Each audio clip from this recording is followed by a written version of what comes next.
नमस्ते। आज हम बात कर रहे हैं भारत में ह्यूमन कैपिटल फॉर्मेशन पर, यानी मानव पूंजी निर्माण। हमारे पास कुछ दस्तावेज हैं और हम इन्हीं के जरिए इस पूरे विषय को समझने की कोशिश करेंगे। नमस्ते।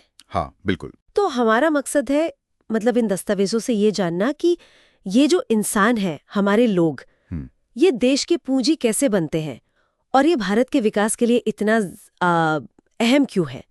चलिए देखते हैं इन दस्तावेजों में क्या है। बिल्कुल।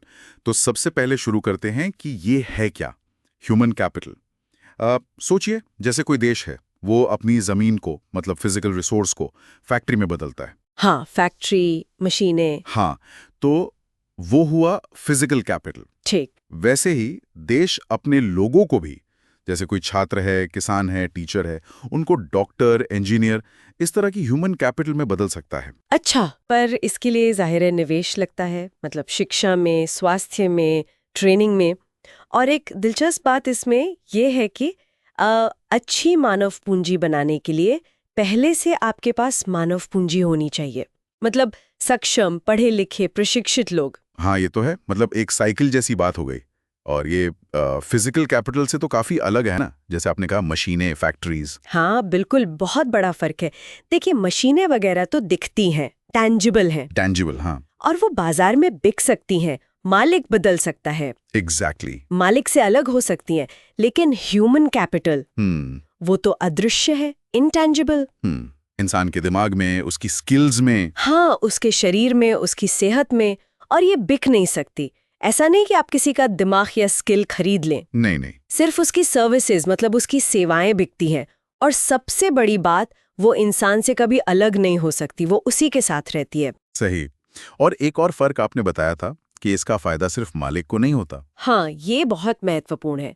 देखिए, फिजिकल कैपिटल का जो फायदा है वो ज्यादातर उसके मालिक को ही मिलता है ना, प्राइवेट बेनिफिट।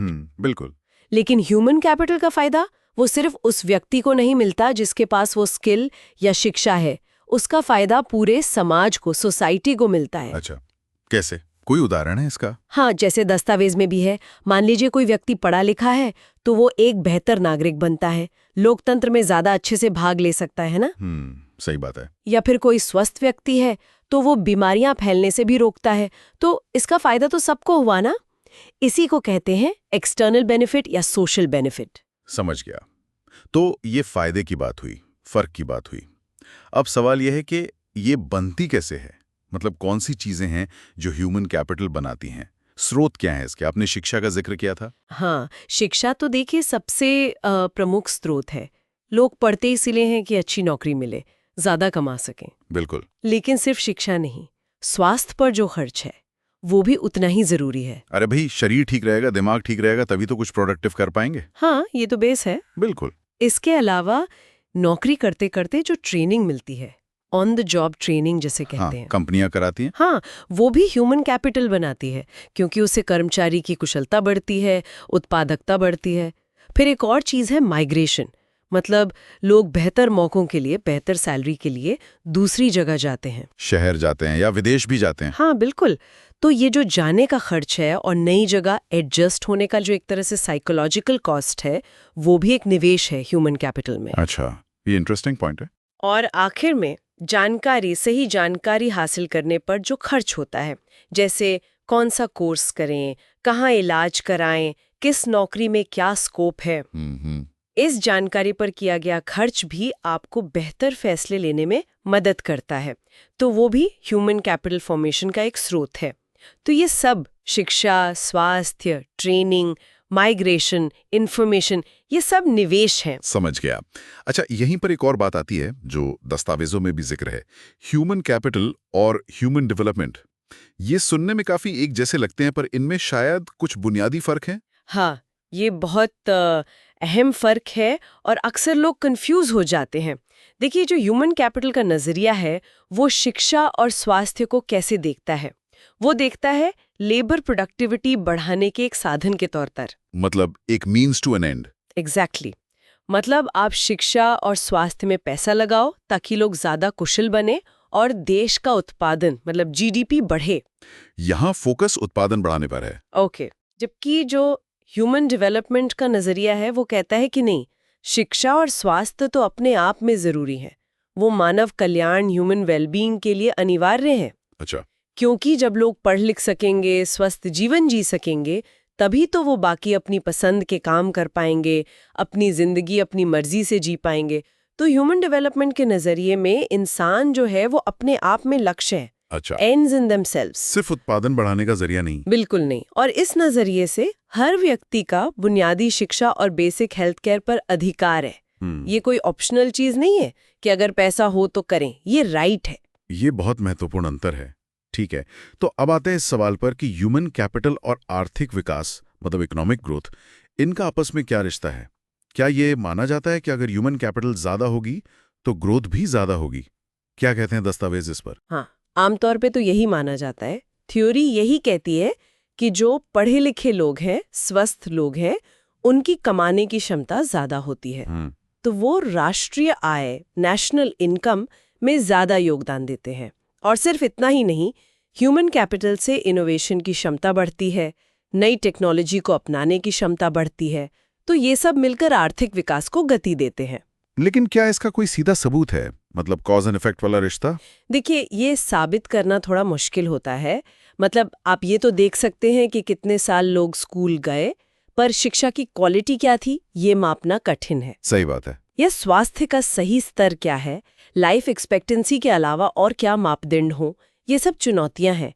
लेकिन फिर भी जो आंकड़े हैं अलग अलग देशों के, वो ये दिखाते हैं कि जिन देशों में ह्यूमन कैपिटल में सुधार हुआ है, वहां आमदनी भी बढ़ी है। अच्छा। हाँ, हो सकता है रफ्तार अलग अलग हो, लेकिन एक पॉजिटिव रिश्ता दिखता है। और भारत ने भी इस महत्व को पहचाना है। दस्तावेज बताते हैं कि 7वीं पंचवर्षीय योजना जो थी, 7 5-year प्लान, हाँ, 80s में। हाँ, तभी से ह्यूमन कैपिटल के महत्व को माना गया है।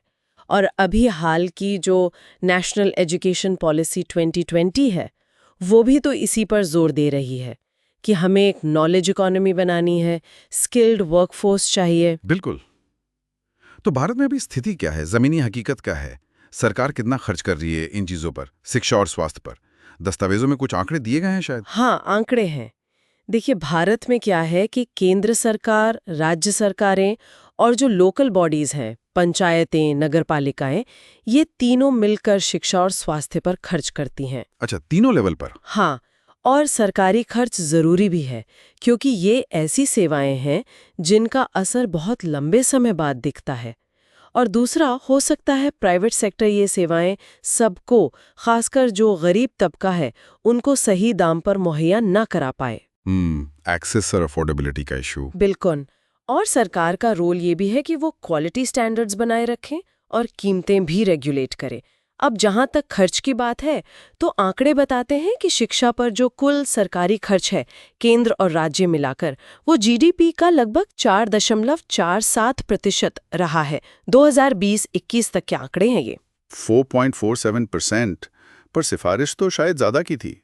हाँ, वो बहुत पहले 1964-66 में एक एजुकेशन कमीशन बना था, कोठारी कमीशन जिसे कहते हैं। हाँ।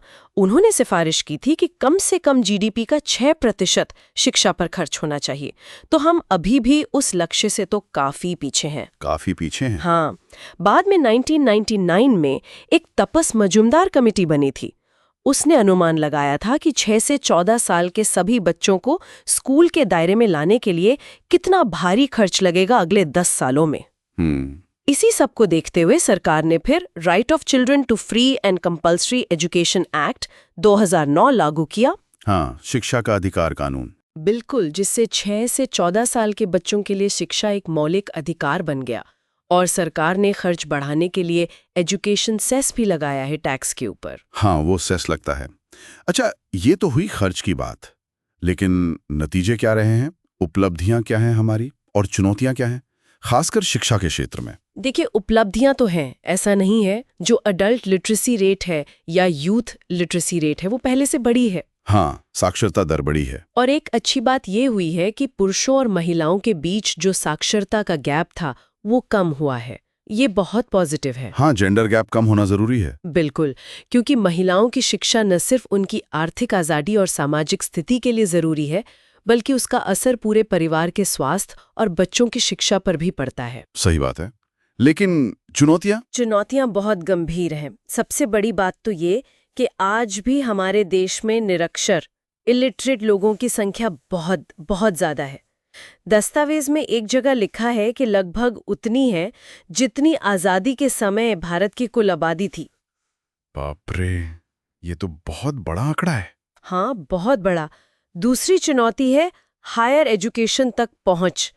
बहुत कम लोग हैं जो स्कूल के बाद कॉलेज या यूनिवर्सिटी तक जा पाते हैं। ड्रॉप आउट रेट अभी भी ज्यादा है।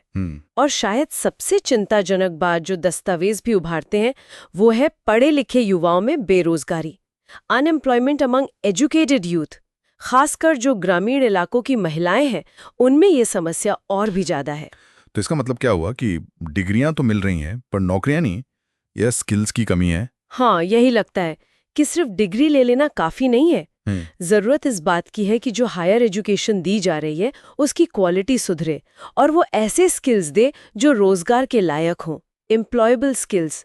इस पर बहुत काम करने की जरूरत है। तो कुल मिला के ये जो दस्तावेज हैं ये साफ इशारा कर रहे हैं कि भाई मानव पूंजी निर्माण, खासतौर पर शिक्षा और स्वास्थ्य में निवेश, ये किसी भी देश के आर्थिक और सामाजिक विकास की बुनियाद है। इसके बिना आगे बढ़ना मुश्किल है। हाँ, बिल्कुल। ये लॉन्ग टर्म इन्वेस्टमेंट है देश के भविष्य में। और भारत के पास तो पोटेंशियल बहुत है। कहा जाता है कि हमारे पास दुनिया की बड़ी साइंटिफिक और टेक्निकल मैन पावर में से एक है।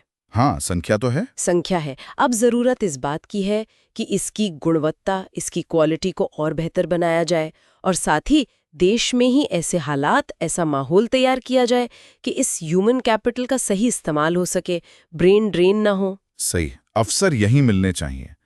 अच्छा, इस पूरी चर्चा से एक गहरा सवाल मेरे मन में आ रहा है जो शायद इन दस्तावेजों को पढ़ते हुए सोचना चाहिए। हाँ, जरूर।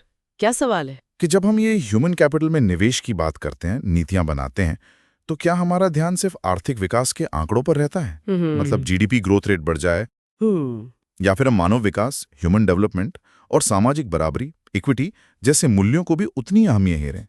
ये बहुत वाजिब सवाल है। क्या हम इंसानों को सिर्फ एक रिसोर्स की तरह देख रहे हैं उत्पादकता बढ़ाने के लिए, या उनके अपने आप में एक बेहतर जीवन जीने के अधिकार को भी प्राथमिकता दे रहे हैं?